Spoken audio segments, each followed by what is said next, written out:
Welcome back to the kitchen. Today we're going to be making another easy vegetable recipe. It is broccoli with lemon and walnuts. So we're going to need some broccoli. You can start with fresh broccoli. I'm starting with frozen. I'm going to set that aside and microwave that once we're closer to needing it. And the recipe does call for 1.5 pounds of broccoli.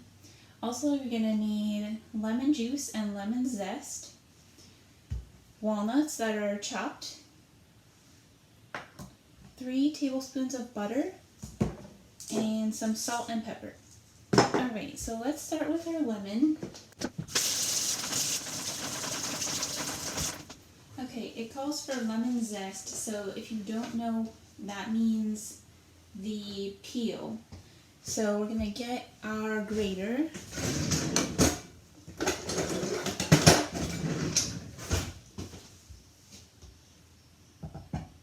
Alright, and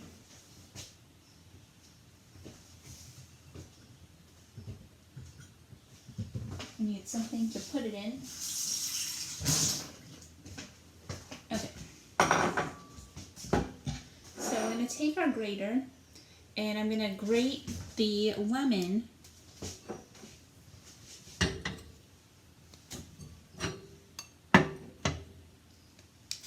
to get the peel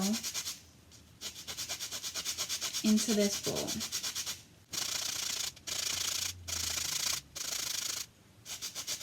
And you can see I'm turning the lemon as I go, and when it starts to look sort of pale and smooth, I stop grating in that area and move to a new area. So far we haven't gotten very much. You can see it's just, well, maybe you can't see, it's only just starting to gather in there, and there's hardly any in the bowl yet. So we need to keep going.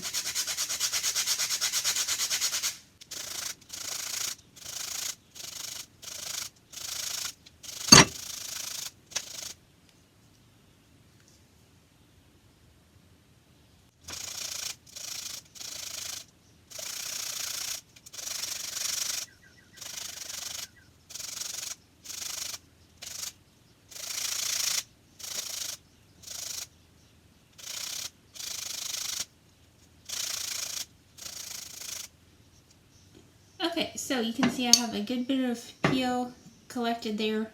There's only a tiny bit in the bowl, so I'm just going to brush it off into the bowl.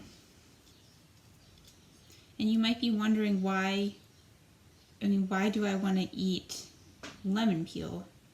And you don't usually eat lemon peel, but the reason why some recipes call for it is because it adds a really good lemon flavor. And it adds more of a flavor than you would get just by using the juice. This makes a stronger flavor.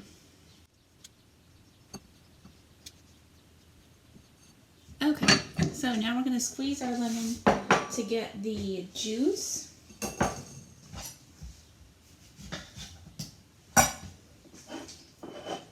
And I'm using my little lemon squeezer here. If you don't have a lemon squeezer, you could just squeeze it with your hand. You just want to put something to catch the seeds, so you don't end up with seeds in your juice. So like if I didn't have this lemon squeezer and I wanted to put my juice directly in this bowl, I could just squeeze it with my hand over top of this or a sieve, which would catch the seeds and keep the seeds from going directly into my bowl.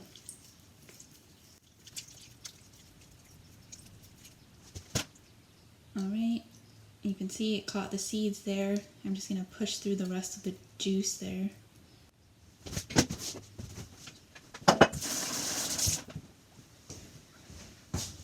Okay.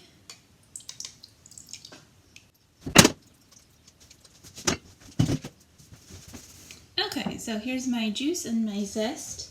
Now, the next thing I have to do is cook the butter with the walnuts. So it says heat the butter in the pan over medium heat, so I'm going to turn my stove on.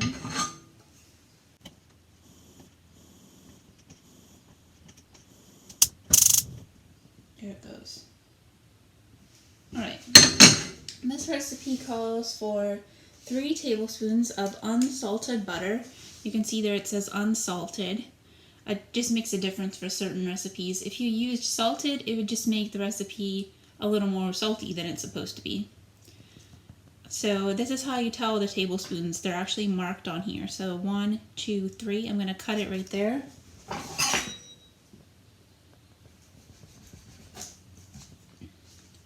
I just use the knife to cut all the way around at that spot. Okay, and then it just comes right off. Alright, so now I'm going to heat my butter over medium heat until it starts to foam. And once it starts to foam, then I'm going to add the walnuts.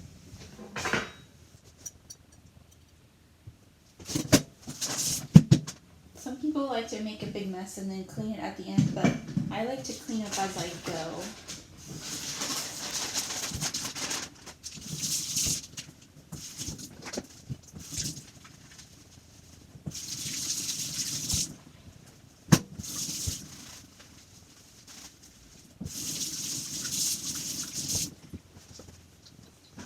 Okay, I don't know, you probably can't hear that, but the butter is starting to make some little bit of noise.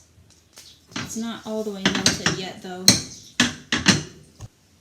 Okay, unfortunately the camera cut out just as I was about to show you the butter, so let me just catch up on what happened. So the butter turned a golden brown color, as you can see. As soon as it started foaming, I dumped the nuts in and I started stirring them.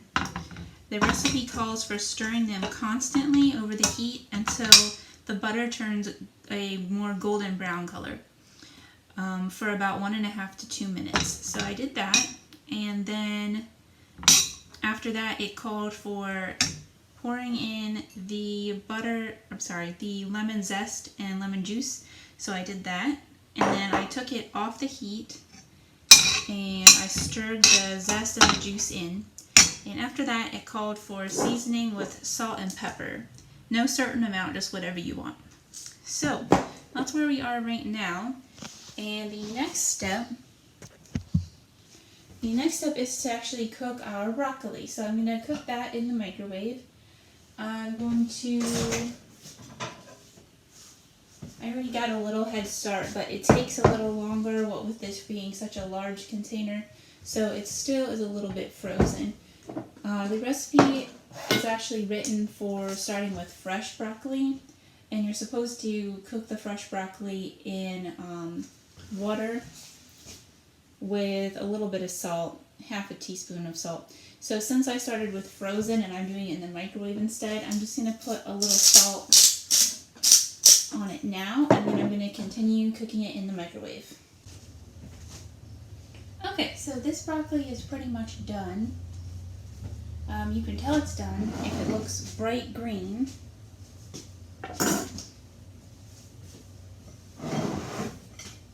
As in a brighter green than it was before.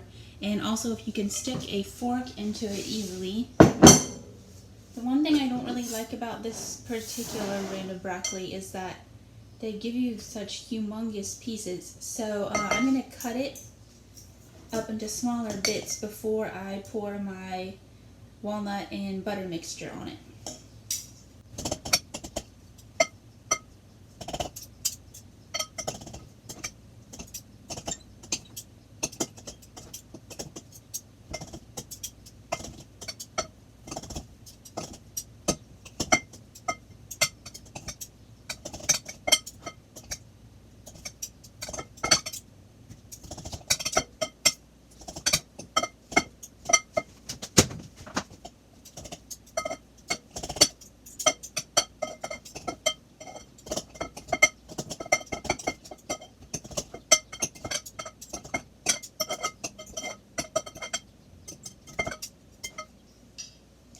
Okay, so overall I did end up microwaving this broccoli on high in the microwave with the cover on for 4 minutes, and then I stirred it and then another 5 minutes on high.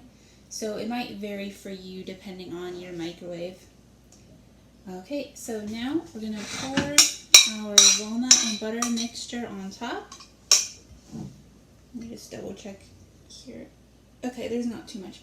If sometimes there's a lot of water that gathers in the bottom after you microwave it, and if you do get a bunch of water in the bottom, you probably want to drain it off before you put this on. But really, there's not that much, so I don't think I need to drain it this time.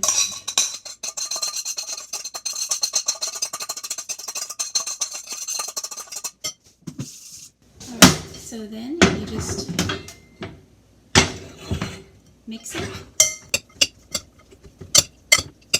And I did add a little bit of extra salt and pepper off the camera just to make sure there was enough.